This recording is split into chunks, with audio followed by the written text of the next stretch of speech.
Hey everybody, welcome back to the channel. Today I am going to do a small talk about everything that's going on with the car right now. It's really wintertime up here in Canada, so not much else is going on.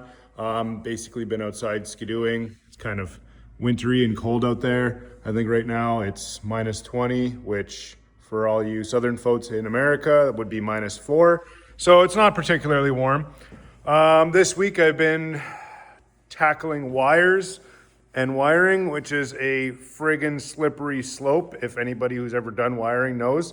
I ripped apart everything in the car and basically redid everything.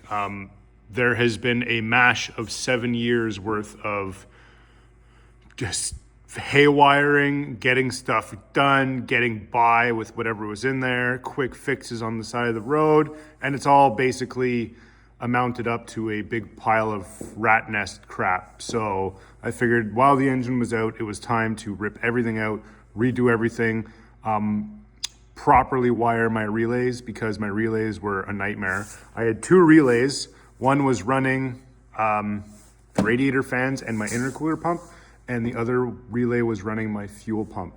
And when I pulled those out, like the entire wiring harness was melted together, and I don't understand how I wasn't shorting fuses or anyways, it wasn't pretty. So as of right now, it doesn't look like much, but everything has been reran and zip tied and covered.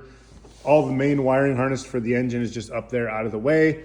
I redid all the wiring for the starter and everything that goes into the car. All the battery cables have been redone, and I think I showed in my last video, I picked up a relay box from Amazon, which was pretty cheap. I think it was like 20 or 30 bucks.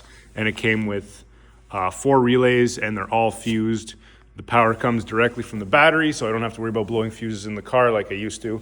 I installed my just a little rocker switch panel. So in the car, underneath the radio, I used to have old gauges for all my vitals, which I don't really need anymore. I mean, they were nice to have, but I have the screen that tells me accurate information up to date. So basically I have all these switches down here. One's going to be my reverse lockout for the transmission, one's a start, and then the other 3 are fuel pump, radiator fans, and intercooler. So everything's coming along nicely. The engine's all done and wrapped up and ready to go in. I decided to do some changes, last minute changes. So everything's all done. Exhaust manifolds are all welded up. The adapter plates for these are just the adapter plates for the supercharger that come with the supercharger, but I bolted everything on. It's all ready to go. The only thing that I decided to change was I'm gonna pull the bell housing back off. This is my new bell housing that I modified to fit my clutch plate. This pressure plate has been on here since the beginning, like this. So I had watched a video a really long time ago when I started doing an LS swap in my original setup, my original 6-liter, and I found a video on YouTube on how to mate a 4-speed to an LS. And this guy said that, yeah, there's a flywheel out of a 4.8 GM truck from 2002, and it's a perfect flywheel for that. And it's the same bolt pattern as a small block Chevy pressure plate. So you could just get any clutch as long as the splines are good, and any pressure plate, and it bolts up from a small block Chevy, and it bolts up to this flywheel. And I thought, wow, what a great idea to have. Problem is, this flywheel doesn't have a lot of meat to it. There's not a lot of flat surface. So I'm running a 12-inch friction disc in there, and I'd say only about half of the friction disc is actually making contact with the surface, and the other half is just like a big opening where it's not even making contact. So I ordered F-body LS1 style flywheel and friction disc and pressure plate, and I ordered the kit anyways, and I will be swapping that out, but I'm gonna keep my clutch friction disc because it's like a six puck style racing, and it's still really good. And like I said, only half of it was making contact, so it's, you know, a little worn on one side and the other side's brand new. So I'm going to keep that racing clutch disc in there. So that's going to be coming off within the next couple days. Change that out. Going to be good there. Last thing I'd like to talk about today is don't be fooled by big name companies. I mean, obviously, you know, brand names are better for a reason. I wouldn't compare something like Holly to something made in China you get on eBay. But I mean, truth be told, most of the stuff is all made in China anyways. But that being said, in July of last year, I bought a Aeromotive A1000 pump that I wanted to put on this setup. It's been sitting in a box, untouched, since the day I bought it. I got it off a guy on eBay. He almost charged me full price for it. He said it was barely used. They only used it on the engine dyno, and that was it. And I said, well, did you guys test it before you sent it? He said, oh yeah, it's completely tested. It's good to go. Nothing wrong with it. Perfect. Sounds great. So in my head, I blindly went and bought this fuel pump because if you go online and Google what's the best fuel pump, everybody's going to say, oh, anything Aeromotive. Oh, you have to get Aeromotive. It's the best stuff. It's, you know, of course they're going to say that because it's the best. So that's what I bought. Now, I downloaded the instructions because obviously I bought it used. It didn't come with the instructions. I downloaded the instructions. I followed them to a T. I hooked this thing up. I flushed all the lines before I even started. And this thing would not make more than 15 PSI.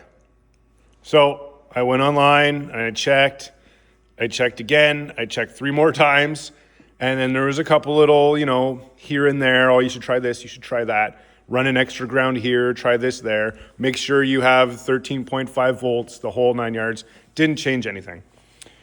So I ripped the whole pump apart and found that it was completely full of steel and shards, and the, I don't know if you can even see that, but this shaft is supposed to be the same diameter all the way through, and it's completely worn out. So this whole thing was going inside the pump. So this is complete scrap, and I called Aeromotive for a rebuild kit, and they said, well, for the price it's going to cost you for a rebuild kit, you might as well just buy a new one. So at that point, it's a loss and a dud. Now, I said to myself, I guess I'll use my original pump, which is a AEM 400 liter per hour. I think that works out to be 105 gallons per hour pump. So this little thing has been in the car for a while. I upgraded it like a year and a half ago. It's a good pump. Works good, never let me down. And then, all out of the blue, I was like, you know what? I want to see how much better the Aeromotive pump is. And I'm going to compare apples to apples. So I sat down, went on the AEM website for this little pump right here, and according to AEM, at 13.5 volts, this flows 400 liters per hour, or 105 gallons per hour. And this big, shiny Aeromotive, top-of-the-line pump that everybody says I should get flows 397 liters per hour, or 100 gallons per hour. So then I said to myself, well, Jesus, how is it that this super duper top of the line pump is apparently rated less than what I had in the car? And I kind of was a little upset that I'd been blindsided by a brand name. I mean, AEM is a good name, and I'm sure their stuff is good, and I'm definitely not going to knock their information that they're putting out on the web. But I mean, what are you going to say to that? The numbers are there. They're both tested at X amount of PSI from 30 all the way up to 90. They're tested at the same voltage. So, I mean, a pump's a pump. It flows. So, yeah, I was kind of upset about that whole thing. And if you feel like there's something you know about these that I don't, feel free to leave it in the comments. But I would have to say, before you go out and spend a ton of money on something just because it's a brand name and everybody says it's the most wonderful thing there is, do some research. You might save some money in the end, because these things, right now, I live in Canada, the exchange is horrible, so for me to buy this brand new would cost me about $1,000, and for me to buy that brand new on Amazon is about $300. So I could literally buy 2 of those, buy the manifold kit to connect 2 together, and then have a ridiculous fuel pump setup for still a fraction of the cost of this thing. So yeah, in the end, I mean, and I've said it before, there's a lot of stuff that I buy off Amazon and eBay that when it comes right down to it, it's the same stuff. It comes from the same factory in China. So don't bother paying a ton of money for stuff like that. Like that oil pan down there is an eBay oil pan that's cast aluminum and it's cast in a factory, and Holley will sell you the exact same thing that might be cast in a little different way, but the thing bolts on, it's an oil pan. It's not gonna fall apart, it's not gonna rust, and that is about $300 cheaper than the leading Holley brand. So do your research, don't be blindsided by that stuff. I mean, it's great to support those businesses, but at this point, Holley owns pretty much everything. So, I mean, if you're gonna be building a project, just look into it a little bit. So anyways, that would be my tech tip, I guess, for today, is to, sometimes low buck stuff is not the worst stuff to get. And it'll definitely get you by. I mean, that oil pan's not gonna split at 1,000 horsepower. It's just an oil pan. I didn't need to spend $600 on a Holley muscle car oil pan. So I guess I'll wrap it up for today. That's that. I'm gonna try and finish off this wiring. I have one more wire to install, wrap. After that, the engine's going in this thing. And then I'm gonna tackle changing forced gear on the transmission. Once that's done, I think that'll be it. I think it'll be ready to fire up. So stay tuned for that. Thanks for tuning in. Like, share, subscribe, all that fun stuff. And stay safe out there. It's kind of frosty and cold. And see you next time. Cheers.